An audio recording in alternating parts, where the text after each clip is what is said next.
Hey everyone, Rob from Southgate Media Group here. Before we get started with this podcast, we have a quick message. If this is your first time checking out the show, we love that you found us and we really hope you enjoy it. What we have to say is for the subscribers. If you enjoy our shows, would you please donate to help keep these going? We don't want to have to put traditional ads on these shows, but this does cost money. So we really do rely heavily on donations. To make a donation to the show, please go to our website, www.southgatemediagroup.com. Go to the page for the show, and in the upper right-hand corner is a donate button. It takes you right to PayPal, and you can donate whatever amount you want. Thanks a lot for listening, everybody. And now, on with the show.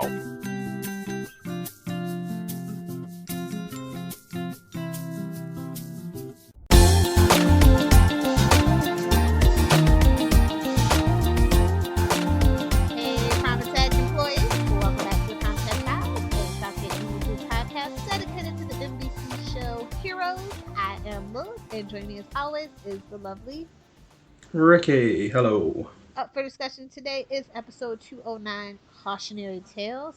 Ooh. Spooky. I actually like this episode, so.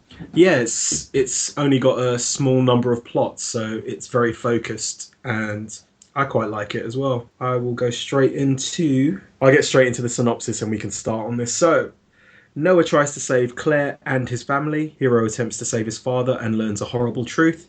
Matt turns to his ability to get what he wants. Elle, Bob, and Mohinder go on a mission. So we begin this episode in Costa Verde with the Bennetts, aka the Butlers, packing in preparation to leave their home. Claire comes down in full cheerleader regalia, and she says, "Guess what? I'm going to school." And there's nothing. Once again, we're getting Noah versus Claire. Jeez. When will she ever learn? Right? Maybe this season. I don't know. Claire refuses to listen to Noah, of course. Noah threatens to do something if she doesn't change her outfit, but Claire interrupts him, mocking him about his former days with the company. Hey, watch it. He was top sales regional manager, ma'am.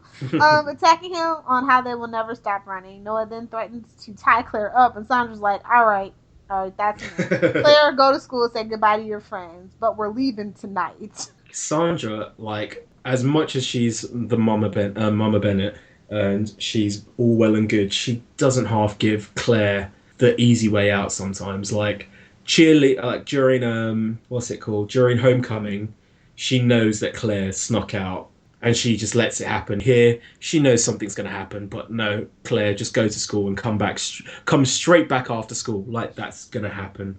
So yeah, let's be honest, Claire's anger at her father at the start of this episode is just very silly. Like, after Company Man and seeing what Siler and Peter can do, it seems ludicrous that she would accuse her father of being the bad guy and abducting people for bad reasons. Like, come on. Well, it's the boy. The boy's a bad influence. Yeah. I suppose. Later on, when she runs into Bob, she changes her mind and her dad's right all along. But, it's that kind of change of heart that's very, very noticeable in season 2, especially with people whose powers are cellular regeneration. So yeah. Yep. Maybe that is part of their power as well, just being very quick on a dime to change their minds. Oh, nice little rap there. Cut to Kaito's funeral at the Aoyama Cemetery.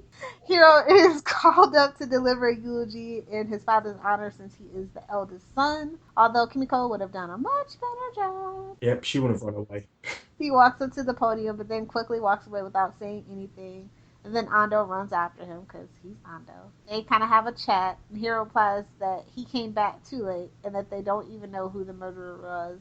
And it's all his fault. And I'm like, little do you know, it is literally all your fault. Ando then urges him back to the podium, saying that it isn't his fault. Hiro refuses to, saying if he does, then he's accepting that his father is gone. And then, guess what Hiro does? He teleports back into the past again! To before when his father was killed. Oh, Hiro, you have a hard head, which makes a soft behind. as my grandmother would say. Let's see what happens next.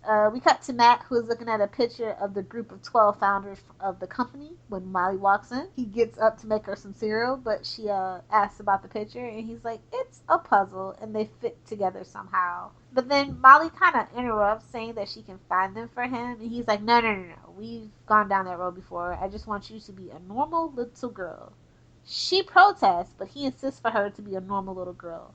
And he kind of unintentionally or inadvertently uses his power to plea into her mind, and she kind of agrees and walks off. And then he does it again to get her to eat her cereal. Like, Matt, you're pushing the boundaries here. It's not Paul Parkman anymore. It's Manipulative Parkman.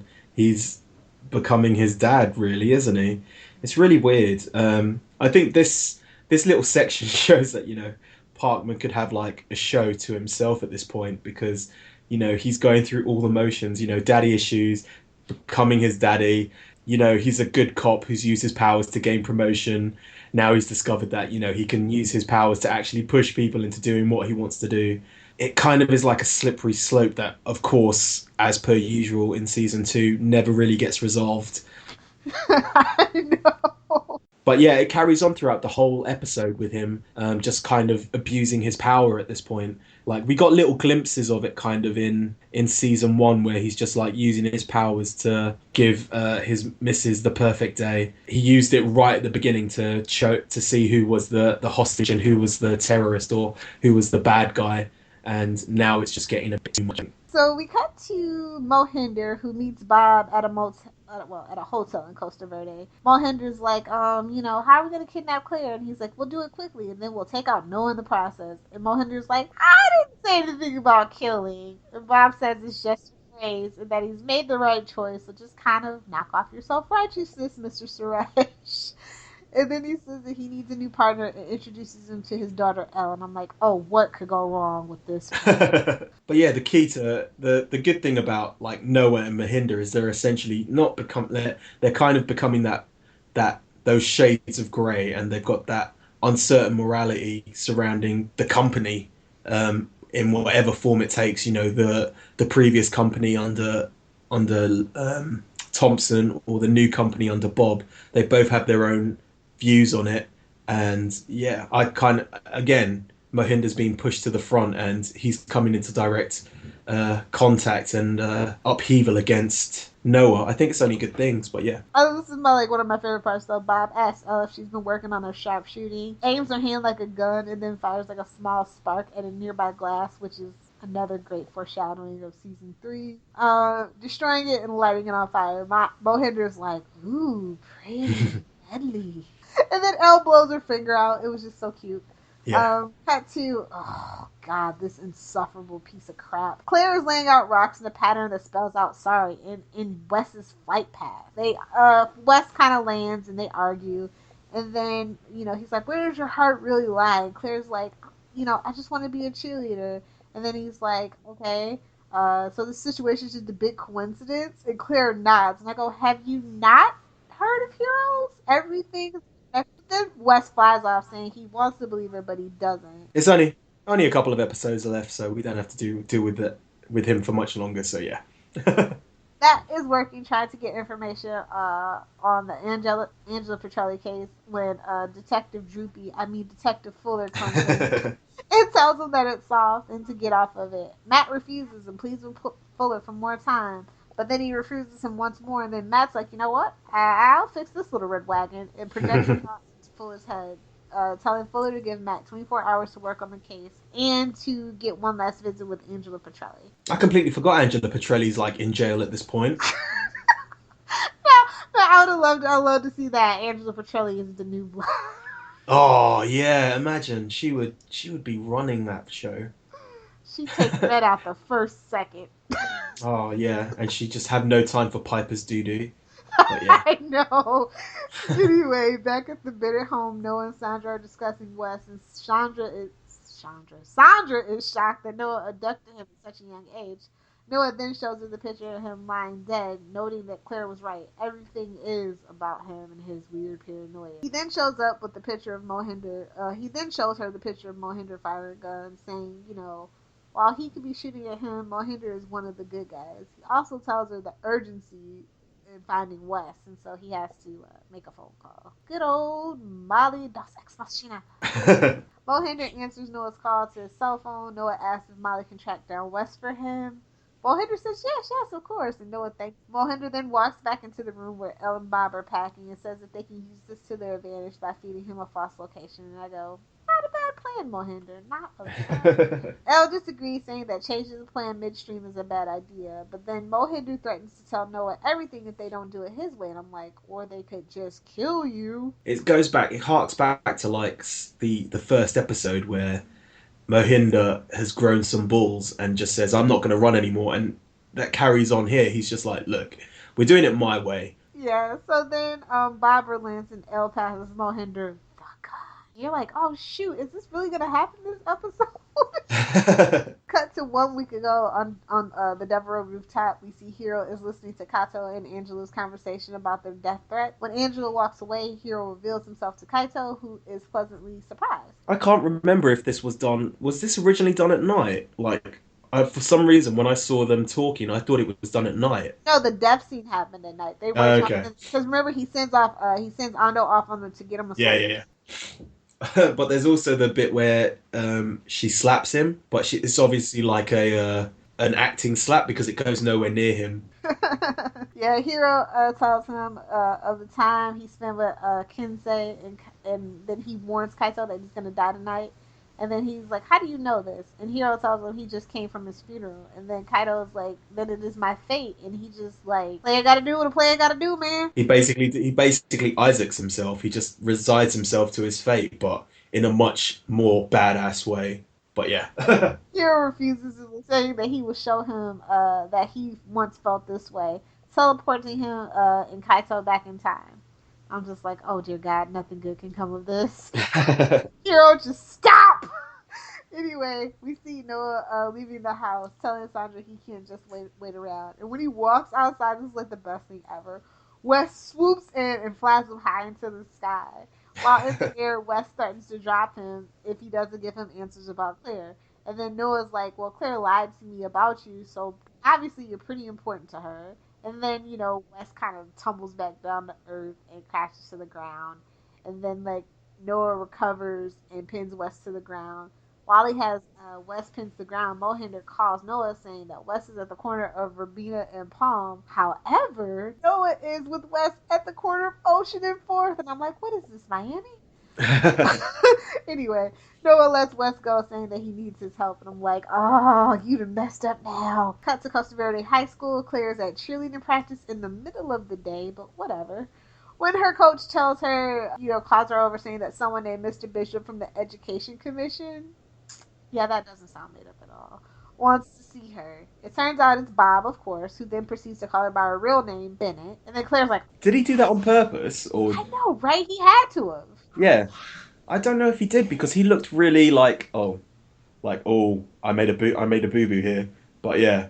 I don't know, but yeah. And Claire's like, oh, snaps, I'm in trouble. And he starts running because she's like, he's from the car.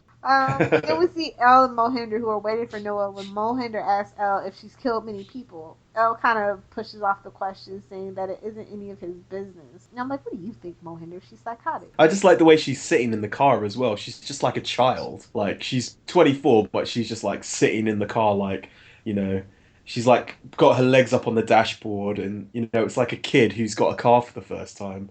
But obviously, she's been allowed out, so she's going to make full use of it. Mohinder then says that he should talk to Noah alone first because he actually still trusts him. Noah arrives at the corner of Rabina and Palm, and Mohinder jumps into the back of his car, asking Noah to give them Claire because they need her blood. And I'm like, why don't you just ask him for a vial of her blood? Duh, you could have just asked that one simple question, Mohinder. Don't actually need the whole body. But anyway, a shocked Noah tells Mohinder he's gone native and that he's never gonna get Claire. Never, I tell you. Mohinder then pulls out his gun, saying that he's got to do what he thinks is right. And I'm like, nobody pulls a gun on Papa Bennett, okay? He's gonna regret that. Exactly. Cut to a frightened Claire who's running back to her house. Then all of a sudden she sees the painting of her dead father. She's then startled when she feels her mother's hand on her shoulder, but quickly warns her about Bob and asks about the painting. Then, of course, Bob comes out with a gun pointing at both of them, saying that Isaac was an incredibly skilled and accurate painter. The gift that keeps on giving, ladies and gentlemen. Noah and Mohinder then stop behind this high school, and Noah asks Mohinder who his partner is, and then Elle appears, and Noah smirks at saying that he definitely knows her. Oh, you made it sound really weird. It's foreshadowing for season 3. Elle starts manifesting her power and starts walking towards them, but is surprised when Noah looks above her. She turns around and Wes tackles her into a car, knocking her unconscious. That's some spear as well. To quote wrestling terms, that's like some gore, in like American football. Yeah, Mohinder aims his gun at Noah's head in a panic. Noah has a flash of the seventh painting in the series. He's like, "Not today!" Immediately fires Mohinder and points the gun at him. It's just a punch straight into his face. It's brilliant. Wes is a little naive behind. He's like, "What are you doing, Mr. Bennett?" And I'm like, "He's handling business. Shut the hell up." And then he settles for kicking Mohinder in the chest. And I'm like, not that I wanted Mohinder to die, obviously, because I love Sunil, but I was just like, man, you're going to regret that. Noah arrives back home to find Sandra bound to a chair. She tells him that Bob took Claire. And so Noah's like, well, that's okay. I got collateral. And Sandra's like, what kind of collateral? And then Wes walks in carrying an unconscious Elle. And I'm like, oh, they've gone and jarred poor little Wes into this, haven't they?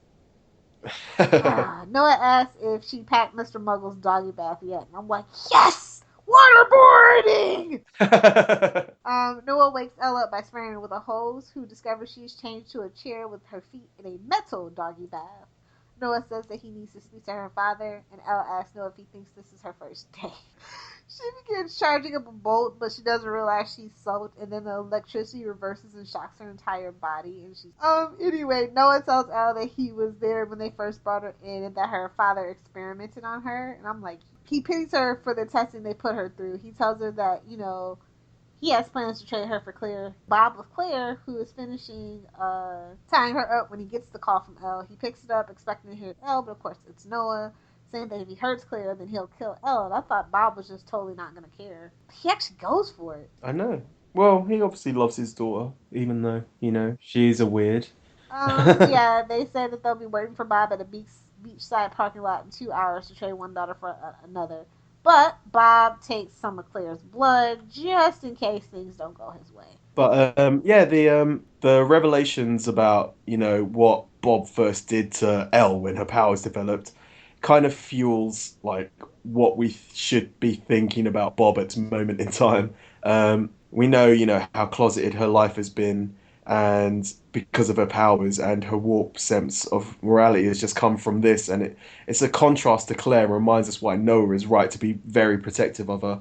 But then we kind of get this really kind of weird thing with Hiro and Kaito. They are 17 years ago at Hiro's mother's funeral. And honestly, I'm just saying, I petition for Hiro Nakamura to officially be the third Pacelli brother. Honestly, I just don't buy it. I kind of can see it, because it's nice to it's nice to see him jump back in time, just because that's his power, and we kind of want him to get better at his powers and not just be the innocent little man child that he is.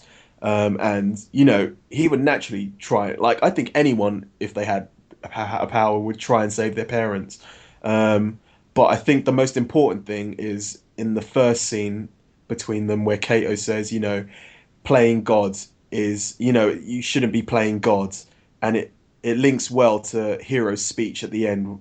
It was nice, but it was weird because usually we're worried about running into our past, present, and future selves running into each other, but this one's like not even a big deal. It's been the thing. It's been a theory that meeting a past or present, future version of yourself, your head would explode or whatnot. So, they kind of just skirt around it by saying, nah, it's no big deal. Yeah, I guess. It was a nice, touching scene, but man, Hiro hasn't grown up much, has he? No. Anyway, so it doesn't, Hiro's kind of gesture doesn't work because Kaito is just a stone cold guy with, he knows the way the world works and what needs to be done. He's just resigned to play his role, and I like that, and I just wish that Hiro was actually just a little bit more like that. I kind of agree. I mean, that's the only way we're gonna get BMAF future Hero, right? Yeah, it's just going to turn up in stock footage, and yeah. Noah prepares to leave to trade Elle for Claire when Wes insists on coming along, arguing that he's the quickest way of escape. Noah's like, okay, that sounds good. Relents and tries to give Sandra a gun, and I'm like, take it, girlfriend. But she refuses, and then he tells him that girls pick boyfriends that are like their dads, and he's like, what, because he can fly? She goes, no, her real dad. He just wants to protect Claire, and I'm just like, dude, make up your mind about Wes. I liked the line though. I thought the line was really good, and it's very reaffirming to Noah. Oh, Sandra knows just what to say when they let her. Anyway, Hiro and Kaito teleport back to the night when Kaito was killed. Kaito tells him he's proud of Hiro, and I was really actually shocked with this scene. You know, stern Asian daddy. And so Hiro kind of teleports away, having, because he did like not get to say goodbye to his dad, and so I understand I was glad he got that kind of closure. And then Kaito's death plays out just like before, but Hiro stops time just when they're both about to fall over the edge, determined to see who the killer is. And guess who that killer is? Kensei? Yep, aka Adam Monroe. It was just like, I thought it makes sense, yeah. obviously, because, the last time we see him, but it makes sense in the fact that when it originally happened, the killer had disappeared, and we obviously know why that is now, because he just regenerated and ran off into a sewer, probably. But yeah. Matt visits Angela in jail. Angela mocks Matt, telling him that she is less impressed with his mind reading abilities than she was with his father's. And Matt's like, oh yeah? Well, I've evolved my telepathy, and I'm going to force you to tell me the truth. And not only about Kaito, but who the hell this woman is in this photo. And Angela's like really trying to resist as to not answer the last question.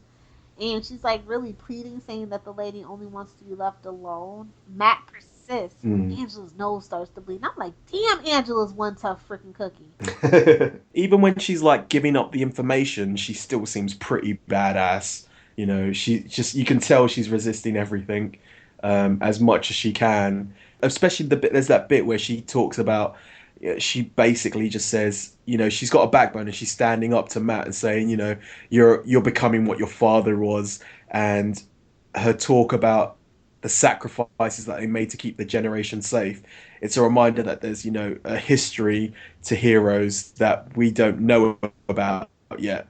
And the heroes, the present day generation of heroes, they weren't the first one to face dilemmas. Yeah, man, like, tell your kids so they can know, like, knowledge is literally power, especially in this situation. But, they were all taught by Adam Monroe, who teaches them not to tell the truth the whole time. So, they've only learnt from the people above. Angela's always been like really like sly with the truth. Bob's very sly with the truth. Noah's very sly with the truth. All of them, they never tell you the full story. They only give you what you need to know. When it would be much easier if they just told them everything. Like, that is the one trope that I really, really hate. Like, altogether. It's just like, just tell. But imagine like the first episode is Noah sitting down Claire, or when Claire, there's that flashback episode where Claire gives Noah his horn rim glasses. He tells her she's adopted at that point. Imagine if he had just been, oh yeah, by the way, I come from a secret company who monitors specials. I think you're a special. If you have any powers that develop, then let me know. Oh, God, I guess. Wes, Noah, and Elle wait for Mohinder, Bob, and Claire to show up. When they do, Elle and Claire walk back to their respective parties. Wes starts to fly with Claire, and then Elle, being the bitch that she is, electrocutes her, binds, and then unloads a blast of electricity up towards Wes, and it kind of makes them fall back to the ground. And then Claire uses herself as a cushion for him. Of course, she instantly begins to heal from the plummet.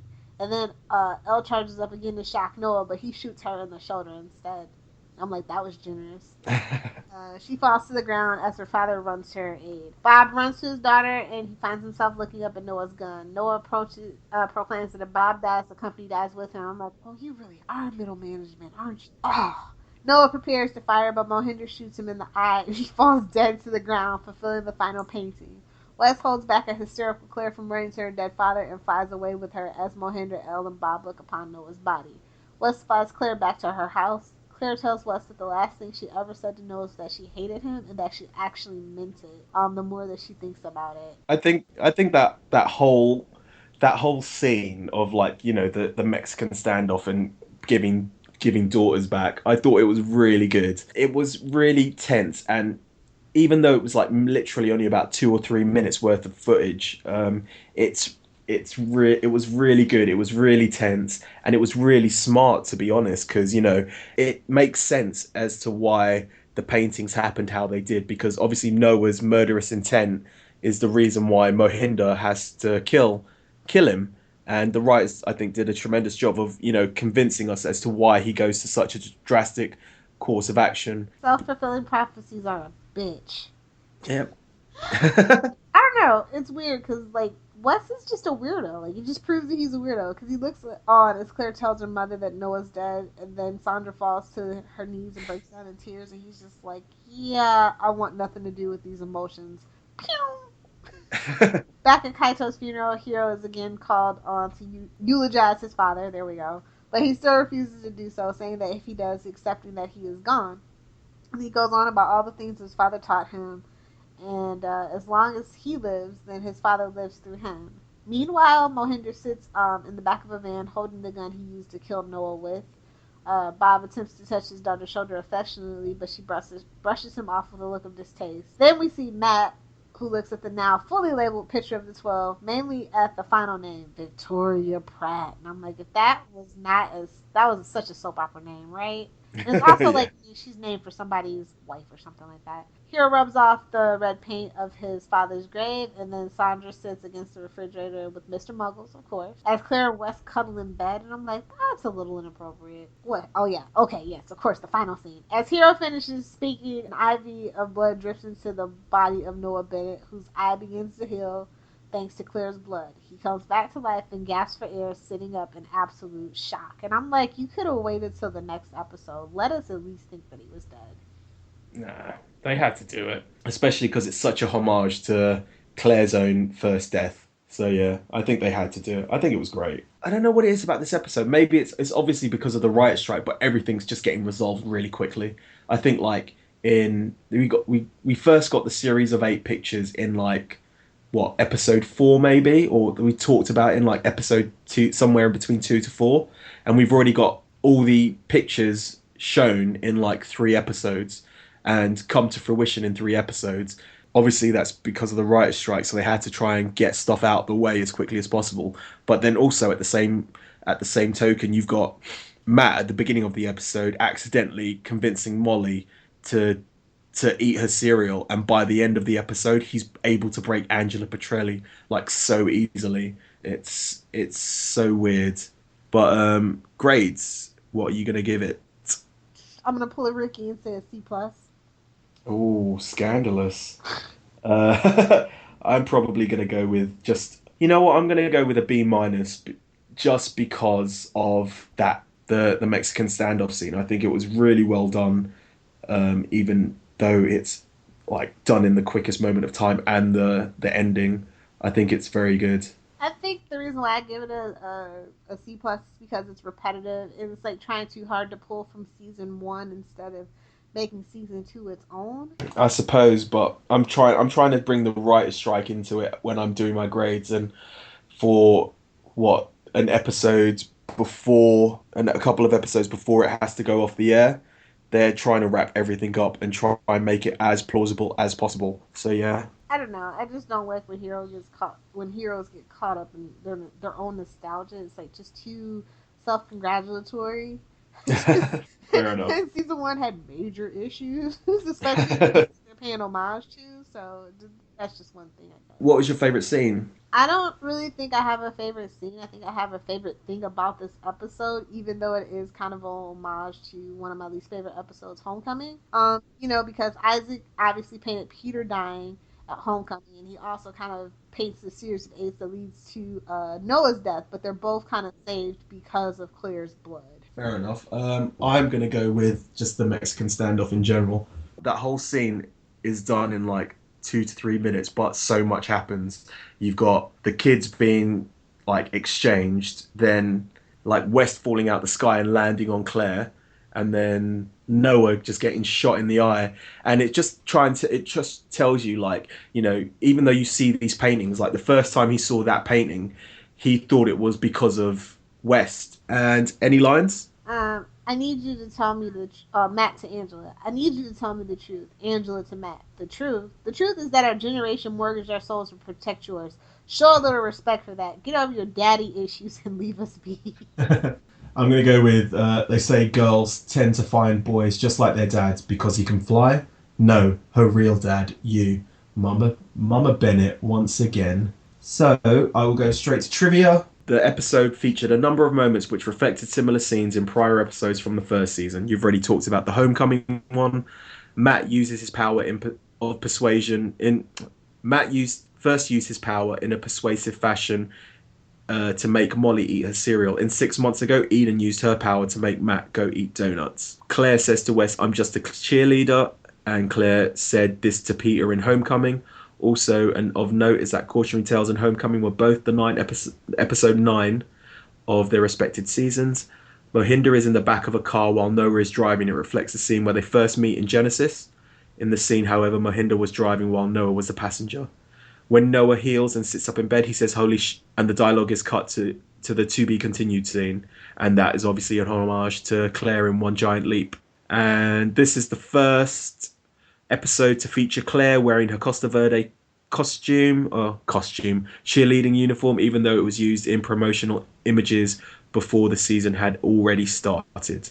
The song playing during Claire's cheerleader practice is 9 in the Afternoon by Panic at the Disco, who we mentioned in the last episode. Was it? Anyway. For no reason. No. Victoria Pratt is the name of the actress who is the main character in Firework Entertainment's series Mutant X. God awful series, by the way. Just god awful. Yeah. I never watched it, so I'm probably not going to watch it. Now, Sandra tells Noah that girls tend to find boys just like their dad. This is a reference to a well-known psychoanalytic theory called the Electra Complex, a theory based largely on the work of Sigmund Freud. The word "sorry" written in stones is a possible reference to the series finale of MASH. So that is all I have. So the comics we got for these were there's 3 of them. One's a 2-part, a Revolutionary War, which is an Adam story, and the other is Special, which is a Claire/West story. So we'll start with Revolutionary War Part 1. It's essentially just a story of Adam Monroe, or Kensei, or whatever he's calling himself, and he's back to his mercenary ways essentially. And the only reason he's fighting is pretty much just out of boredom, and he's pretty bored with life because he sees himself as a god who can never really die. And it's not until the first part of this Revolutionary War where he starts to have purpose again, and the only real purpose is having someone else who's like him and being able to kill him. And he notes how it's a very lonely life, him just going and fighting and doing whatever.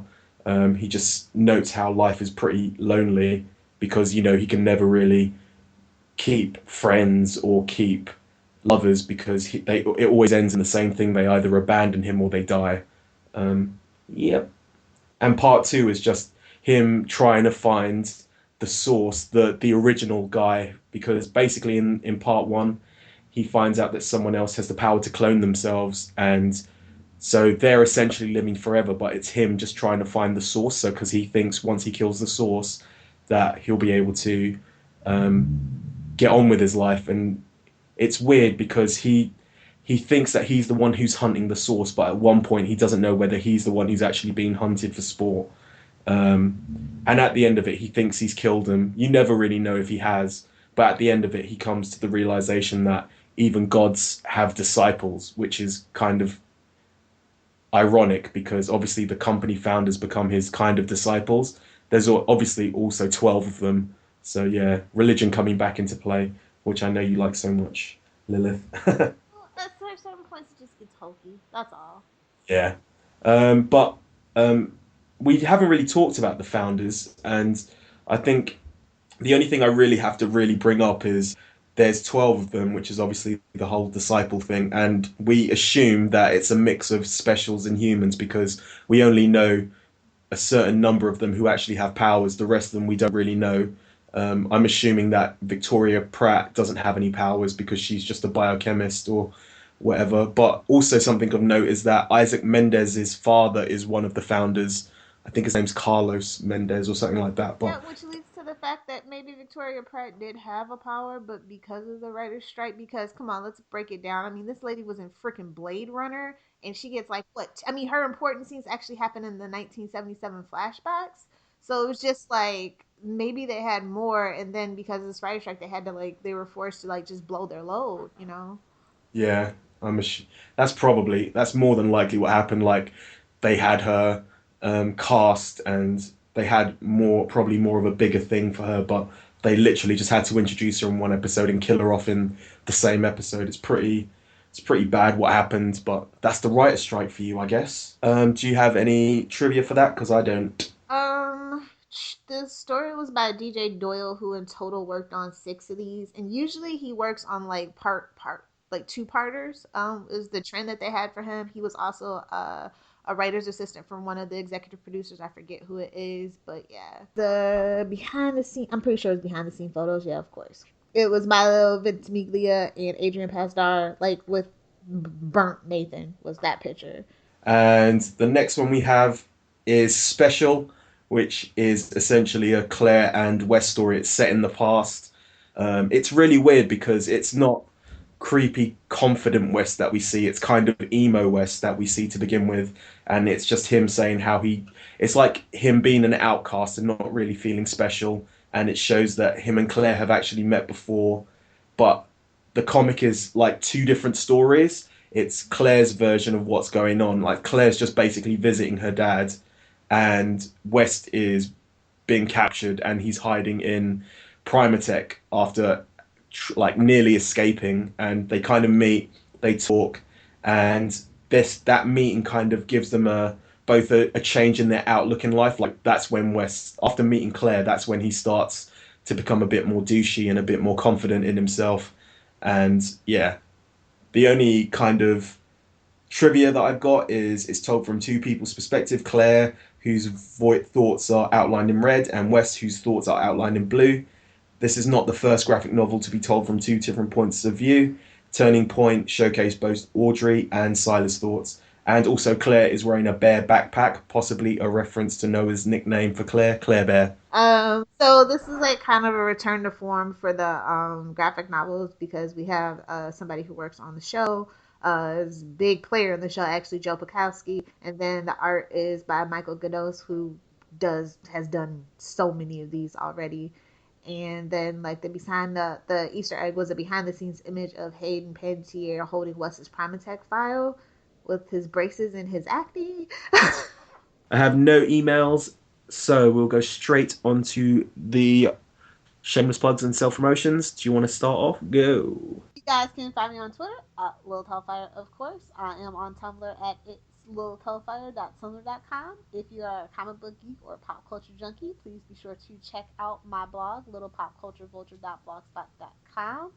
If you are a fan of the CW's Beauty and the Beast, I do all the reviews and top 5 moments and favorite poll scenes for that. So come on over and join the Beastie community over there. Great commentary, great people. Encourage you to join if you're a fan of the show, because I know on the internet it is very far and few between places to find people that actually like the show. As for other stuff, if you are on iTunes, if you still like iTunes, I know it's fallen out of favor. Please be sure to head over there to rate, review, and subscribe to us. Be sure to download the episodes because streaming does not count in the logarithm. While you're there, type in Southgate Media Group to see a providers page with the list of all the hot and trending shows and episodes from those shows. And if you want to see the full list, you can head over to www.southgatemediagroup.com where you can see a full list of our 85 plus podcasts, and we also have weekly blogs, and you can find out information about the host. Good. You can also email primatechfiles@gmail.com with thoughts on any of the Heroes episodes or Primatech File episodes, or just if you have any questions about the show or for us, your hosts. We wouldn't mind answering some questions. But anyway, you can follow us on Stitcher and iTunes. Just search Primatech Files. You can bookmark our Libsyn, primatechfiles.libsyn.com. You can fave Southgate Media Group on SoundCloud. Those are all the ways you can listen to our beautiful podcast. You can find all of our social media sites. That's the Tumblr, Facebook, Clamour, or YouTube. Just search Primatech Files. We live tweet 2 episodes every Saturday. Just follow Primatech Files on Twitter and to find out which eps, and use the hashtag Primatech Files to join the conversation. So the following people joined in our live tweet. They were either tweeting, retweeting, or faving during it. I've got Skylar Artist, Karasaku, Southern_Asian, Pope_Melissa, English Idiot 101, Soft_Guitar 60, Demetria Mills 3, and Cinzia 667. You can find me at quamagazine.com or thepeoplesmovies.com, or finally you can find me at tvbinges.com. That's where I mainly write, mainly about your binge watching needs, and the site also helps you to create your own TV binges and will promote them for you. You can find me on Twitter at Ricky J Diaz, that's RICKYJ or Z if you are English. Want to say what? All you gotta do is download